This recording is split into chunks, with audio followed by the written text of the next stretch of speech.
Shalom. I want to start this off by giving honor, praise, and glory to Yahweh, Bashim Shai, Wahawah Kakwadash. Peace and salutations to the elect men of Israel, starting with the elder apostles of GMS on down to the rest of you brothers. To the rest of you brothers and the brothers I labor with, who all push forth the will and doctrine of Yahweh, Bashim Shai, in all faith, truth, and sincerity, according to the true understanding of the scriptures. To all of you, I say Shalom. So it's just a quick lesson, and it's just really just going into the Lord's wisdom, right? A part of having the Lord's wisdom is knowing when to speak and what to say when you do. You know, that takes proper diligence, that takes proper consideration, right? And that's all of what you apply and what you get when the Lord's wisdom is with you. You know, it's dwelling with you and guiding you, right? And you actively seeking the Lord's wisdom, you know, with you taking the time and putting in the effort to be diligently looking to want to use the Lord's wisdom, right, correctly. You know, you're gonna be prudent. You're gonna make sure that what it is that you say or when you say it is in a timely fashion. You know, being on point, not off point. And that's something that's important to pay attention to in regards to this being a skill that's needed and a skill that's that needs to be perfected, right? So simply just jumping straight into it. This is Proverbs 21 and verse 23. It says, "Whoso keepeth his mouth and his tongue keepeth his soul from troubles." You see, in the NLT it says, "Watch your tongue and keep your mouth shut, and you will stay out of trouble," right? And speaking from the perspective of a younger brother, you know, within the ministry, within his truth, right? Being amongst men of experience, you know, elders, men of gray hairs, right? Those that have lived long and have gotten the experience, and understanding through wisdom, right? I know it's better for me to keep my mouth closed more than to be trying to talk. And sometimes, you know, the spirit can get carried away, you know, but I tend to go on to remind myself, like, okay, let me shut up, because I see that wisdom is being brought out, so let me not miss it, you know. Let me not be distracted, so that way, you know, I can receive what's being brought out and actually be able to use it and apply it, you know, to make myself better, right? So in regards to, you know, trying to keep yourself from trouble goes into a lot of things, you know. And we'll just get that word real quick for troubles. Right? It says straits, distress, right? You go down, you see adversary, adversity, affliction, anguish, distress, tribulation. You see? And you see all these things will have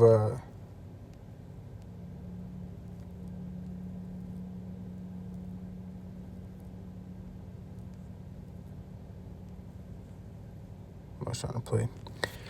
You know, it says affliction, a cause of pain or harm, right? Something that causes pain or suffering. You see? So we're trying to prevent ourselves, you know, from pain and suffering, from harm, right? From having a bad time, right? Evils, you know? And the way that we do that is through leaning upon the Lord, right? And the way we lean upon the Lord is keeping his words in our mind, keeping his doctrine at the forefront of what it is that we do, how we make decisions, and such alike, you know. That's how we can prevent ourselves from being in troubling moments, right? It could save you from being rebuked. It could save you from being caught up in something that you ain't got no business being in. It could prevent you from, having your adversary come against you, based upon how you speak, or when you choose to speak. Those are all things to consider. And scripture that came to mind when reading this was Matthew 10 and verse 16, right? Because that's also a moment of or a certain moment to where you could be in a position to be in trouble, but how you conduct yourself, can either make or break that situation. So this is Matthew 10 and verse 16. It says, "Behold, I send you forth as sheep in the midst of wolves. It says, be ye therefore wise as serpents and harmless as doves." You see? So being that sheep in the midst of wolves, those wolves, right? What are wolves known for? Known for devouring, right? Killing, right? Not being merciful, being savage like, right? And that's the position that our enemies are in regards to them being against us, right? Starting with the wicked elite of Esau, Edom, but also the rest of these heathens, that are operating under this wicked rulership of this world, and those that's running the world is the wicked elite, of Esau, Edom.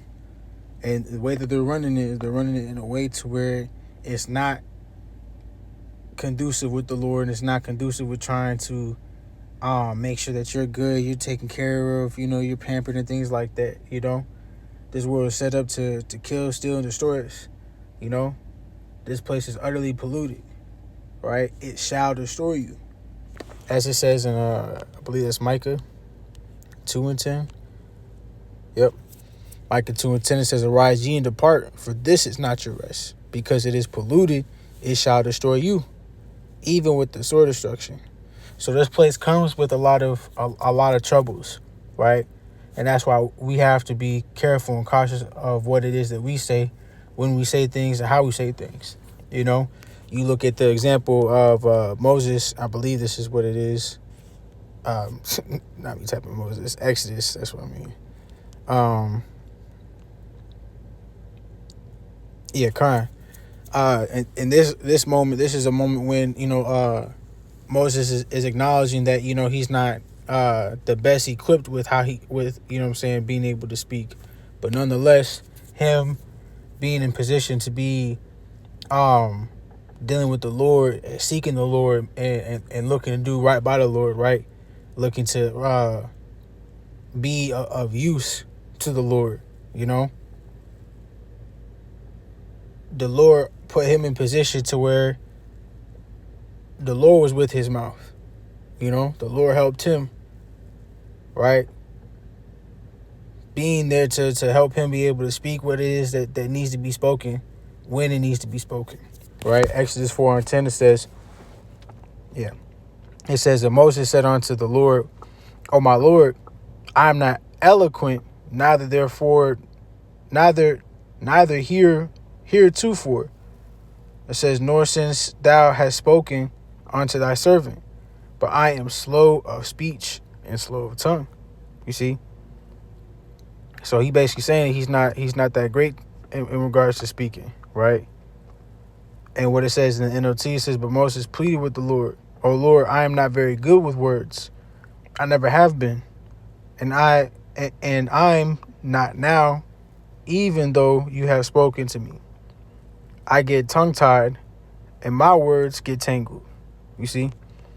And that's the spirit, because I know I have moments myself where I may stutter, get tongue-tied just like that, in moments. But nonetheless, I know that the Spirit is with me to be able to speak in a way to where I can still get the message across, to be able to glorify the Lord and show forth the wisdom that he's given to me, But it says, verse 11, "And the Lord said unto him, Who hath made man's mouth? Or who maketh the dumb or deaf, or the seen or the blind? Have not I the Lord? It says, now therefore go, and I will be with thy mouth, and teach thee what thou shalt say. You see? So when you're in position to have the Lord's wisdom, you want to be looking to apply it in every way that you can for your betterment, and to make sure that you're not, allowing the ministry to be blamed. You want to do a good service to the Lord, not a disservice. And that's like, what is that? It's 5:1 or 3:1. Ecclesiastes. Yep. Ecclesiastes 5:1, it says, keep thy foot when thou goest to the house of God, and be more ready to hear than to give the sacrifice of fools. You see, that's key. Being ready to hear, that's saying like to listen. So obviously it's saying listen more rather than trying to speak, right? It says, for they consider not that they do evil, right? And in the NOT it says, as you enter the house of God, keep your ears open and your mouth shut. It is evil to make mindless offerings to God, right? And that's what we going to do when we do these lessons. When we go on to teach, you want to be more willing to hear the wisdom that's being given, so that way you can internalize it. You can understand it. You know what I'm saying, to the point to where you can now go on to teach it, versus just trying to talk without paying attention, reading the room. You know what I'm saying, reading the situation and seeing like, okay, this is a moment I should refrain. Let me hold back, right? Or even in a heated situation, you get pulled over, you know what I'm saying, you amongst men or whatever the case may be, instead of everybody being extra loud or, aggressive or whatever it may be, you know what I'm saying, because you looking to agree with the adversary quickly, you know what I'm saying, that way, things don't get escalated to where it could take a turn for the worse, because the Lord gonna have situations happen to prove are we gonna apply the wisdom that He's given, In certain moments, it makes sense to speak, in others it doesn't, And the way that you learn that is through the Lord's wisdom, through her guiding you step by step, giving you the instructions, helping you to know, okay, this makes sense to be said here, this doesn't, You think all of the countless moments when Moses went to Pharaoh, to speak unto Pharaoh and tell him what the Lord said, and all those times that he went on to hearken. You can even look at Yahushua, the moments he's amongst people, amongst the Pharisees, the wicked scribes and Pharisees, rebuking them, cutting them through the spirit, right? So much to the point to where they wanted to kill him, themselves. Right, but the Lord Yahushua, he understood, how far to go, when to cut back, all to be able to get the point across and to be able to fulfill his mission, fulfill his purpose, and we are to follow in likeness, following his footsteps to do the same. Right? We're looking to put ourselves in a position to be able to receive that salvation. So we got to be cautious with how we speak and what we go on to say. Plain and simple. Right? Now this is a quick one. This is Sirach 5. And I'm going to start at 10. It says, be steadfast in thy understanding, and let thy word be the same. You see? So this is showing you is better to get the understanding first, so that way your word is upon that understanding, right? You want to make sure that you are well equipped, and it's clear, the message is clear for what it is that you are to speak on, or which you speak on,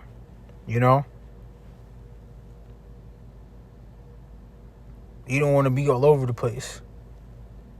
You know? What they say, like slow and steady wins the race. So it's looking to be on point. You know what I'm saying? Again, not off point. Aligned, not, you know what I'm saying, or connected, not disconnected. Everything flowing, you know what I'm saying? Full circle, swiftly. Right? It says, be swift to hear and let thy life be sincere, and with patience give answer. You see?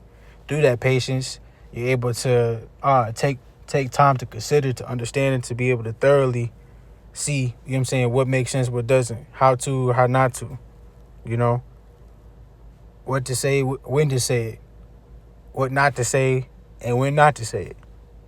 It says, if thou hast understanding, answer thy neighbor. If not, lay thy hand upon thy mouth. You see? And that takes consideration, right? That takes diligence in regards to you wanting to do your job or your duty thoroughly, right? Wanting to do it correctly. So that ain't just looking to just speak just to speak, you know, doing things for vanity, right? We doing things to be conducive with the Lord, be aligned with the Lord, you know. It says honor and shame is in talk, and the tongue of man is his fall. You see, and that's the spirit, because it's they say that in the Gospels as well. You know, it isn't what goes into man's mouth, but what cometh out that defile a man. So you gotta be careful what it is that you go on to say, how you say things, for that exact purpose, because that again can make or break you, can jack you up, or it can help you.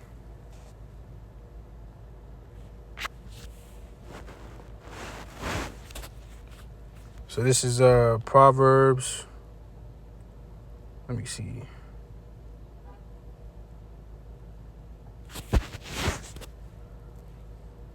This is Proverbs 17 and verse 28. It says, even a fool, when he holdeth his peace, is counted wise, and he that shutteth his lips is esteemed a man of understanding. So in the moments that you may not have the knowledge and things like that, you know, you will show that you have wisdom, that you're knowledgeable by shutting up, you know. And that tie back into the Ecclesiastes 5:1, keeping thy foot, you know, being more willing or ready to hear than to give the sacrifice of fools, you know. So, and that's make me think of this one too. This is Sirach 20 and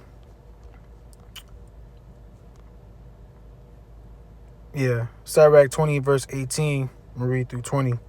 It says, to slip upon a pavement is better than to slip with the tongue. You see? So just like how that said in the Proverbs 17, you know, even a fool when he holdeth his peace is kind of wise. So it's you holding your tongue versus you just going on to speak and accidentally slip, or, you know, say something that isn't seasonable or is distasteful, you know. This all comes through diligently considering, right, and actively looking to do what's right. It says, so the fall of the wicked shall come speedily. An unseasonable tale will always be in the mouth of the unwise. You see? So you want to make sure that it's always seasonable, you know. It says, a wise sentence shall be rejected when it cometh out of a fool's mouth, for he will not speak it in due season. Even if you got something that's good to say, if you're not saying it in the right moment, you know, and that's something I know I try to perfect, to try to do better, get better at, you know. And the moments that something may come to me through the Spirit, you know, I'm sitting engaging with, do it make sense to be said in this moment? Can it add or take away from the Spirit? You know what I'm saying? The message that's being spoken about in the moment, you know? In certain moments it makes sense, in other moments it doesn't, So certain moments I'll say something, and others, I'll refrain. Because it's all about making sure everything is in season, is in sync, It's smooth. It's a well-oiled machine, a holy apparatus, So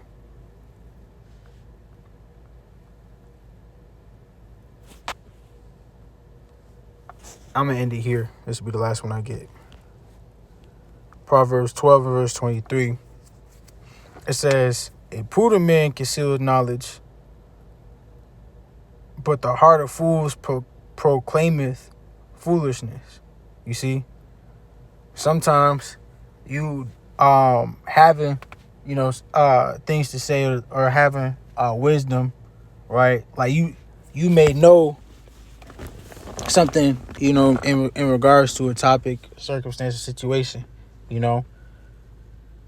but it may not be seasonable or tasteful for you to be the one to bring it out, or just because you have the answer, something, doesn't mean it makes sense in this moment to be basically like showing your hand that you know this. Not everybody needs to know what you know. That's like how the scripture says, let not your left hand know what your right hand doeth. You see? And again, that go back to like the one that we started with, right? That Proverbs 21 and 23, whoso keepeth his mouth and his tongue keepeth his soul from troubles, Sometimes it's better to conceal what you know, so that way you don't bring more upon you.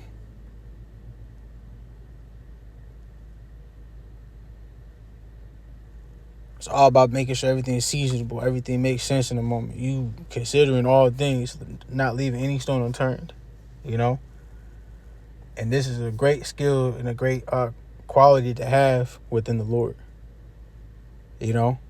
with having the Lord's wisdom, with you dealing and operating with the Lord's wisdom, So that's pretty much the point. Lowell has been edifying. With that, I'm going to say, call him Allah, Yahweh, Bashim, Yahweh Shai, Wahweh Kakwadash. Till next time, Shalom.